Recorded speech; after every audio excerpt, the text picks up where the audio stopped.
Most people who are trying to lose fat have never been told where the fat actually goes. It's not a trivial question, and the answer reshapes how you think about fat loss, metabolism, and why certain strategies work better than others. Research has mapped the exact biochemical pathway fat travels from your adipose tissue to its final destination, and it ends somewhere most people would never guess. A 2014 study in the BMJ by Australian biochemist Meerman surveyed physicians, dietitians, and personal trainers about where fat goes when it's burned, and found that the majority believed fat was converted to heat or energy. The correct answer, established by biochemistry: most of the mass of burned fat is exhaled as carbon dioxide. You breathe fat out through your lungs. In this video, we are going to see the complete mechanism of fat burning, from how stored fat is released, what triggers and limits the process, why common fat loss approaches work when they do, and what the biochemistry reveals about optimizing fat oxidation. Research shows this pattern is more consistent across populations than previously understood. Studies find these effects are measurable and reproducible across independent research groups. The first misconception about fat burning is that it can be targeted to specific body areas. Spot reduction, the idea that exercising a specific muscle burns the fat directly above it, has been thoroughly disproven. Fat is released systemically into the bloodstream from adipose tissue throughout the body. The specific area where you feel the burn does not determine where the fat comes from. Insulin is the primary gatekeeper of fat burning. When insulin levels are elevated, adipose tissue is in storage mode. The enzyme lipase that releases fatty acids from fat cells is inhibited. Fat burning is physiologically suppressed by high insulin. This is why eating patterns that chronically elevate insulin, high glycemic foods, frequent eating, large carbohydrate meals, directly interfere with fat oxidation at the cellular level, regardless of total caloric intake. The second major misconception is that burning calories always means burning fat. Calories come from three possible sources: carbohydrate, glycogen, fat, fatty acids, and protein, amino acids. The proportion of each used depends on exercise intensity, insulin status, fasting duration, and training status. High-intensity exercise burns predominantly glycogen, not fat.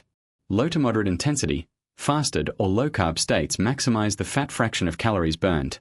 The biochemical pathway of fat oxidation begins with lipolysis, the breakdown of stored triglycerides in adipose tissue.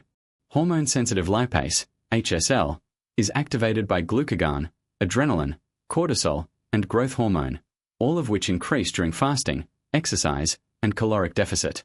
The resulting free fatty acids enter the bloodstream, travel to cells, enter the mitochondria, and undergo beta-oxidation, a process that produces acetyl-CoA, which enters the Krebs cycle and ultimately generates ATP, carbon dioxide, and water.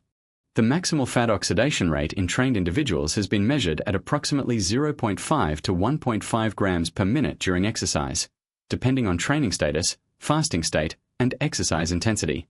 Even at the upper end, this translates to approximately 90 grams of fat burned per hour of optimal intensity exercise. This is why exercise alone, without dietary adjustments, produces modest fat loss, but also why the combination is powerful. Zone 2 cardio, low to moderate intensity exercise where you can hold a conversation, is the exercise zone that maximizes fat as the primary fuel source. Research by Jeukendrup shows fat oxidation peaks at approximately 60 to 65% of VO2 max and declines rapidly at higher intensities as glycolysis takes over. This is the physiological basis for the fat-burning zone, though total caloric expenditure is also important. A critical study in Cell Metabolism by Kevin Hall modeled the dynamics of fat and lean tissue loss during caloric restriction. The key finding: early in dieting, much of the weight lost is water and glycogen, not fat. As dieting continues, fat makes up a progressively larger proportion of losses, but if too large a deficit is created too quickly, lean muscle mass is also lost disproportionately. The framework for optimizing fat burning emerges directly from understanding the biochemistry.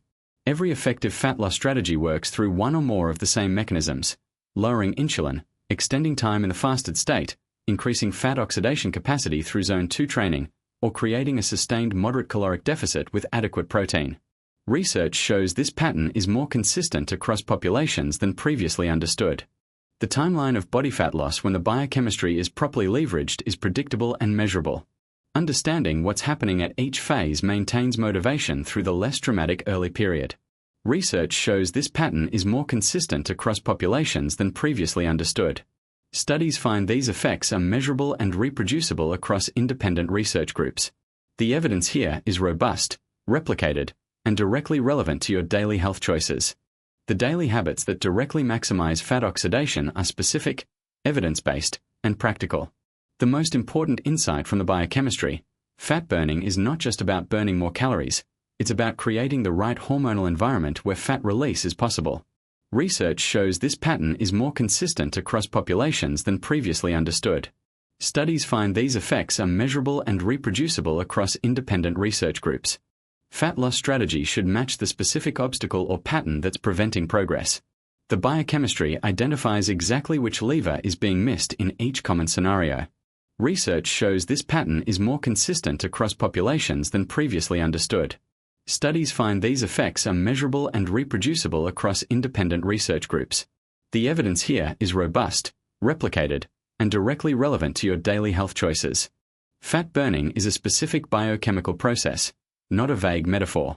Stored fat is released by hormone-sensitive lipase when insulin is low. Fatty acids travel to mitochondria and are oxidized through beta-oxidation to produce ATP, carbon dioxide, and water. 84% of the mass of burnt fat is exhaled as CO2. Understanding this mechanism explains why insulin management, fasting windows, zone 2 cardio, and adequate protein are the evidence-based pillars of any effective fat loss strategy. Fat loss is not a mystery, it's biochemistry. And the biochemistry has been mapped with precision. Your fat cells release stored fatty acids only when the right hormonal conditions exist. Your mitochondria oxidize them and you exhale the result. Every strategy that works does so by creating those conditions. Understanding the mechanism puts you in control of the process, not just hoping it works.